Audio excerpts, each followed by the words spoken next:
آگے دیکھیے قرآن، آخری مسئلہ زمین کی جو طہارت ہے اس کا 184 مسئلہ نمبر، جوتے کا اندرونی حصہ زمین پر چلنے سے پاک نہیں ہوتا۔ اور زمین یعنی اندر کے حصے پہ نجاست لگی اور آپ چل رہی ہیں تو آپ سمجھیں کہ ایسے پاک ہو جائے، تو ایسے نہیں ہوتا، نچلے حصے پہ لگنا ضروری ہے، نچلا پاک ہوگا، اندر والا جو حصہ ہے وہ پاک نہیں ہوگا۔ اور زمین پر چلنے سے موزے یعنی جو آپ کے جو موزے ہوتے ہیں پاؤں کے، موزے کے نچلے حصے کا پاک ہونا بھی اشکال ہے، محل اشکال ہے، یعنی آپ کے موزے جو ہیں وہ نجس ہو گئے ہیں،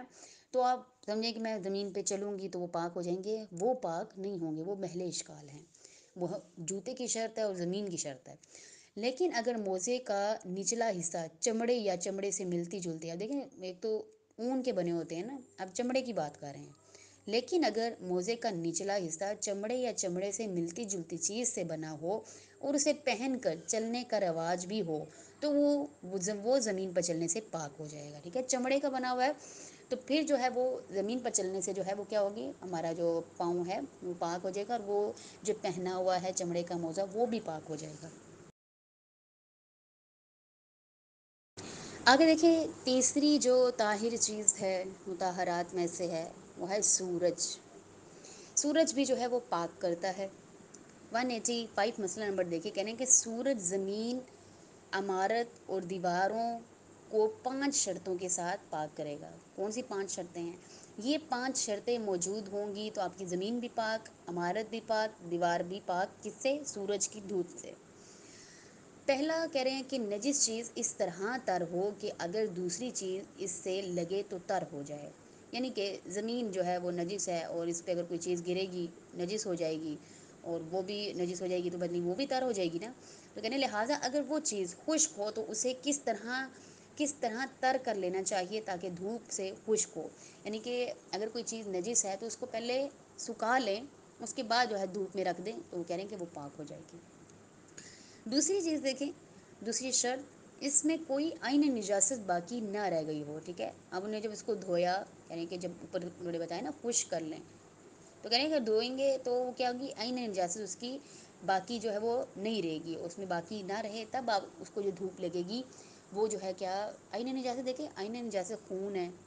پیشاب ہے، پخانہ ہے، تو یہ چیزیں اس میں سے دور ہونی چاہیے، تب جو ہے وہ دھوپ جو ہے وہ پاک کرے گی کس کو، آپ کے جو زمین ہے، عمارت ہے، دیوار ہے، یا کپڑا آپ لوگوں نے دھوپ میں ڈالا ہے وہ تب پاک کرے گی۔ تیسری شرط دیکھیں، کوئی چیز دھوپ میں رکاوٹ نہ ڈالے، یعنی یہ نہیں کہ اگر دھوپ ہلکی ہلکی سی پڑ رہی ہے، کوئی بیچ میں آپ نے ایسی کوئی چیز ڈال دی ہے، یعنی کوئی کپڑا ہے یا کوئی اور چیز ایسی، اس سے لگ کر دھوپ جو ہے دوسرے کپڑے کو پڑ رہی ہے، تب وہ کپڑا پاک نہیں ہوگا، یعنی دھوپ میں اور اس کپڑے میں کوئی رکاوٹ نہیں ہونی چاہیے، بس اگر دھوپ، پردے، بادل یا ایسی ہی کسی چیز کے پیچھے سے نجس چیز پر پڑے اور اسے خشک کر دے تو وہ چیز پاک نہیں ہوگی، البتہ اگر بادل اتنا ہلکا ہو کہ دھوپ کو نہ روکے تو کوئی حرج نہیں ہے۔ اگلی شرط دیکھیے، چوتھی شرط ہے فقط سورج نجس چیز کو خشک کرے، ٹھیک ہے، صرف سورج کی دھوپ جو ہے وہ نجس چیز کو خشک کرے، یعنی یہ نہیں کہ آپ پنکھے کے نیچے رکھ دیں اور دھوپ بھی لگ رہی ہے، پنکھے کی ہوا اس کو سکھا دیتی ہے تو پھر جو ہے وہ پاک نہیں ہوگا، صرف دھوپ لگنی چاہیے۔ لہذا مثال کے طور پر اب مثال دے رہے ہیں کہ اگر نجس چیز ہوا اور دھوپ سے خشک ہو تو پاک نہیں ہوتی، ہاں اگر کیفیت یہ ہو کہ یہ کہا جا سکے کہ یہ نجس چیز دھوپ سے خشک ہوئی ہے تو پھر کوئی حرج نہیں ہے، یعنی وہاں یہ کہے کہ ہوا نہیں تھی بالکل بھی اور دھوپ ہی نے اس کو خشک کیا ہے تو پھر وہ جو ہے پاک ہوگی۔ پانچویں شرط دیکھیں، عمارت کے جس حصے میں نجاست سرایت کر گئی ہو، ٹھیک ہے، عمارت کے کوئی حصہ ہے جس میں نجاست چلی گئی ہے، سرایت کر گئی ہے، اس کے اندر دھوپ سے ایک ہی مرتبہ خشک ہو جائے گا، ٹھیک ہے، اس پر دھوپ پڑے گی تو وہ ایک ہی بار میں خشک ہو جائے گا، بس اگر ایک دفعہ دھوپ نجس زمین اور عمارت پر پڑے اور اس کا سامنے والا حصہ خشک کرے اور دوسری دفعہ نچلے حصے کو خشک کرے تو اس کا سامنے والا حصہ پاک ہوگا اور نچلا حصہ نجس رہے گا، ٹھیک ہے، یعنی ایک ہی دھوپ میں وہ دونوں جو حصے ہیں وہ پاک ہونے چاہیے، تب جو جا کے جو ہیں وہ دونوں ہی حصے جو ہیں وہ نجاست ان سے دور ہوگی اور وہ پاک ہوں گے۔ 186 میں کہہ رہے ہیں سورج نجس چٹائی کو پاک کر دیتا ہے، ٹھیک ہے، اگر نجس چٹائی چٹائی پر کسی بچے نے پیشاب کر دیا ہے، آپ اس کو ڈال دیتے ہیں کدھر کسی دیوار پہ ڈال دیتے ہیں اور دھوپ لگتی ہے اس کو، تو وہ کیا ہو جائے گی؟ پاک ہو جائے گی۔ لیکن اگر اس کی بناوٹ میں دھاگے استعمال ہوئے ہوں تو انہیں پاک نہیں کیا جا سکتا، یعنی کہ اگر وہ ایک تو چٹائی ہوتی ہے نا پلاسٹک کے اس کور سے بنی ہوتی ہے، ایک ہوتی ہے کہ وہ اون سے بنی ہوتی ہے، وہ اس کے اندر دھاگے ہوتے ہیں، تو وہ والی پاک نہیں ہوگی، بلکہ وہ جو پلاسٹک والی ہوتی ہے وہ پاک ہو جاتی ہے۔ اسی طرح درخت، گھاس اور دروازے، کھڑکیاں سورج سے پاک ہونا اشکال ہے، یعنی درخت ہے نجس ہو گیا ہے، گھاس ہے، دروازے ہیں، کھڑکیاں ہیں، سورج جو ہے ان کو پاک کرے، اس میں جو ہے وہ کہہ رہے ہیں اشکال ہے۔ 187 میں کہہ رہے ہیں اگر دھوپ نجس زمین پر پڑے، بعد ازاں شک پیدا ہو کہ دھوپ پڑنے کے وقت زمین تر تھی یا نہیں، یا تری دھوپ کے ذریعے خشک ہوئی یا نہیں، تو وہ زمین نجس ہی ہو گئی۔ اور اگر شک پیدا ہو کہ دھوپ پڑنے سے پہلے عین نجاست زمین پر سے ہٹا دی گئی تھی یا نہیں، یا یہ کہ کوئی چیز دھوپ کو مانے نہیں تھی یا تھی، تو پھر اس زمین کا جو پاک ہونا ہے وہ محل اشکال ہے۔ آخری مسئلہ خاراً سورج کی دھوپ کا آخری مسئلہ جو ہے وہ اس میں کہہ رہے ہیں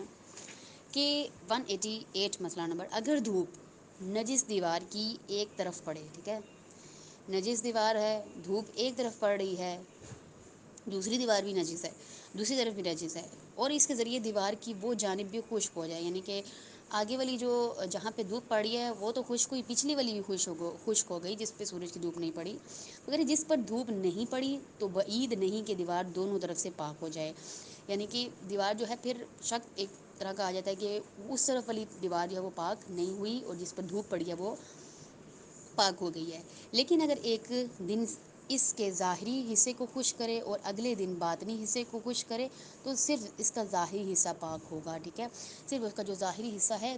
وہی پاک ہوگا، جس پہ دھوپ پڑی ہے صرف وہی پاک ہوگا۔ تو خیران ہم نے سورج کے اور زمین کے جو ہیں وہ مسائل پڑھے ہیں، اسی کو ہی آپ لوگوں نے جو ہے وہ اچھے سے پڑھ کے آنا ہے اور سمجھ کے آنا ہے، اور میں نے سمجھا دیا آپ لوگ کو۔ تو انشاءاللہ کل کی جو کلاس ہوگی اس میں آپ لوگوں سے سوالات کروں گی اور آپ سبھی خانان نے جوابات دینے ہیں۔ تو کل کلاس میں ملاقات ہوتی ہے، تب تک کے لیے خدا حافظ۔